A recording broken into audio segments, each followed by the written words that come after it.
Hey guys, so quick trip back into manifestation land today. Somebody left me a comment asking me, how do you know when you're taking inspired action? And this is a really, really simple answer. The answer is you don't know when you're taking inspired action. Inspired action is not action that you take while you're feeling inspired. Inspired action means action that is put there as a part of the bridge of incidents by divine intelligence or whatever is orchestrating the bridge of incidents to get you from point A to point B to get whatever the thing is that you are trying to manifest. And inspired action often doesn't feel inspired at all. You don't feel inspired when you're taking it. You'll just, like an example of that would be you take a different way home from work one day for some reason. That's an inspired action. You don't really know why you did it. You just did it. And then later on, maybe if you're lucky, you can see how these inspired actions led to the manifestation of whatever it is you want. But most of the time, you're not going to know. It's funny. I was just thinking about this. I think so many people get into manifestation that the whole manifestation thing because they want to have more control, because I think control is a big driver. They want to control people, they want to control events, they want to control what's happening to them, and it's kind of there's like a term for this. Man, words have really been eluding me lately. It's kind of sad. It's kind of sadly ironic, I guess, because really a very, I think, central thing that you quickly have to grasp is that you're not in control of the how, and that is the part everybody wants to be in control of. And develop, faith. You don't have control in faith, and you don't have control of the bridge of incidents. And so much of this is giving up control and having faith and diving into the unknown that people that are control freaks are, I think, sort of have a unpleasant awakening, coming with all of this stuff.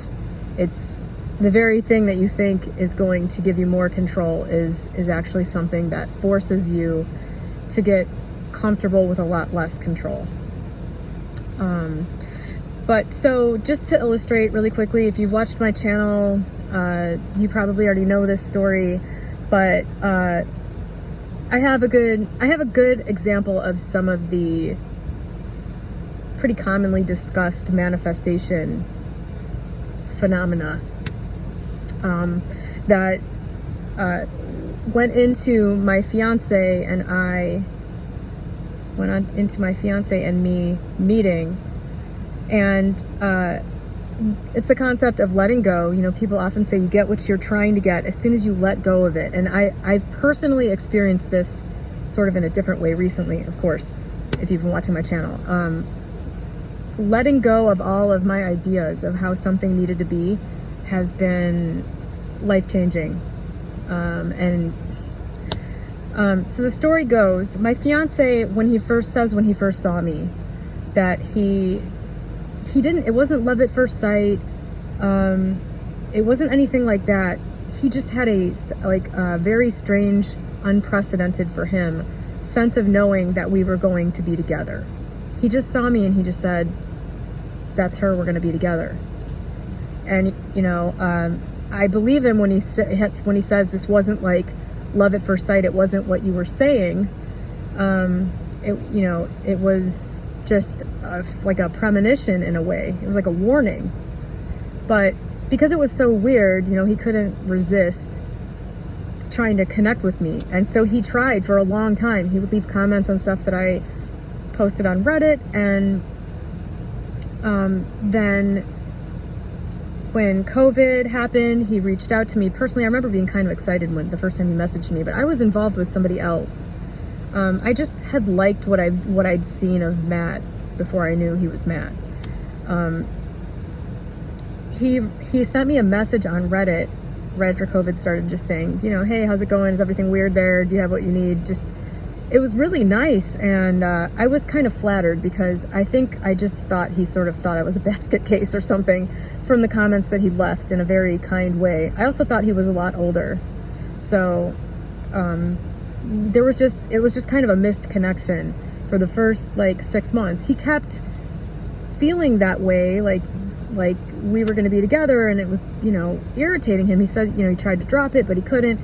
And so he just kept trying to reach out to me, and it was just kind of a dead end. I would just, politely respond, or we'd have a short conversation about something, and then that would be it. I remember this as it was happening. It was just kind of like, a lot of people reach out to me and have comments or write me an email or whatever. And so I have a lot of these going on, and it was just sort of one of those. And then at some point he just said, you know what, I don't know what this is, but this isn't going anywhere. This must have been my imagination. And he just dropped the whole thing. He just completely dropped it. And at the same time, literally, simultaneously, 200 miles away, I was sitting in my condo. I had another relationship going on for 6 months at that point that was coming to an end. And I was okay with that. I was like, this is wrapping up the way that it needs to be. And I had just sort of gotten over the idea that a relationship was going to just change my life. And I was sitting there thinking, I just don't really know if I'm ever going to get in another relationship because there's just nobody good left out there. And that wasn't even that bad of a feeling to me because I was just it just felt so good to be, I felt so unburdened at having come to the conclusion that I really didn't need that, and that it was an illusion that I needed that relationship. The idea of being alone or not finding some big relationship again, that was not something that was super scary or depressing. And so I was just kind of sitting there thinking about it and thinking, and I kind of heard myself think, yeah, there's really nobody, at this age, there's just really nobody good left out there. And I was like, what? I heard it and I just said, okay, that's old habitual thinking from before. First of all, that's ridiculous. Of course, there are good people out there. Second of all, there don't need to be legions of good people out there. There needs to be one person for me. And I was just like, this is such a stupid notion. I can't believe I've been thinking this. It feels great to feel like if I never get in a relationship again, that won't matter and that's not the end all be all for me. But this idea that nobody good is out there, that's just got to go. That's stupid. And the very next day, after Matt had decided he was not going to contact me again, he was just always reaching out to me and then I would reply and that was it. The next day, I got a payout, I believe this is how it went down. This is 3 years ago. I got a payout from YouTube from ads because my channel was monetized in the beginning before I realized you could actually not have ads on your stuff. I thought YouTube put ads on everything regardless and that, you just got to get a cut of it eventually. I didn't realize that you could just not have ads on there. So that's how the channel is now. If you see ads on here, it's not because I have them enabled. I got a payout $175 or something, and I was right at that time. I was pretty into reality transurfing, the book, and I just thought, you know what I'm going to do with this money is I'm going to send a copy of reality transurfing to everybody I've been talking to recently. And so I reached out to Matt. This is 12 hours after he said, this is going nowhere, I'm not going to talk to her again. I sent him a message and asked him if he wanted a copy of the book. And that is what started that whole thing going. The entire relationship basically started then when I reached out to him. And I had no clue that was an inspired action. None. I was just like, I got this money from YouTube. I'm not doing this for money, so I want to take this money and, sort of put it to use by giving something useful in this area to somebody else. That was my thought. That doesn't feel super out there for me. That's something that is the type of thing I would do. And I messaged Matt and there you have it. I mean, the rest is history, basically. And so, that's inspired action. It's not something you're going to know. But when you look back at something manifesting for you, if you're lucky, you'll be able to see the important things that happened along the way. And obviously that message to Matt and that idea to send a book to somebody with the YouTube money was, that was like the make it or break it moment in the whole thing as the story is written. You know, I'm not saying if I didn't do that, then we never would have talked again, or maybe some, you know, but as the story is written, that's the pivotal event. So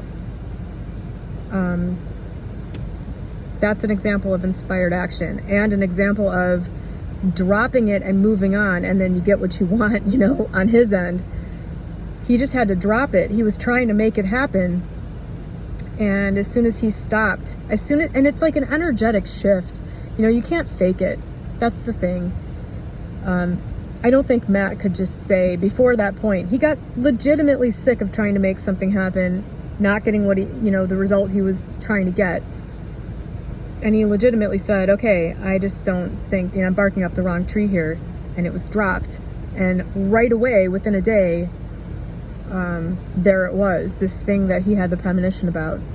So anyway, I hope that illustrates a point that is one of just a billion examples like that I have, you know, observed, witnessed in my own life with my own intentions. And so, yeah, inspired action is not something that you're gonna know you're doing at the time. And in fact, and we've all experienced this, thinking, ooh, I think what just happened is a part of my manifestation, you know, or I feel inspired to do this. I feel inspired. The best thing is when people with their specific person are like, oh, I felt inspired to check his social media. No, you didn't. You're just being obsessive. It's not inspired just because you feel the urge to do it.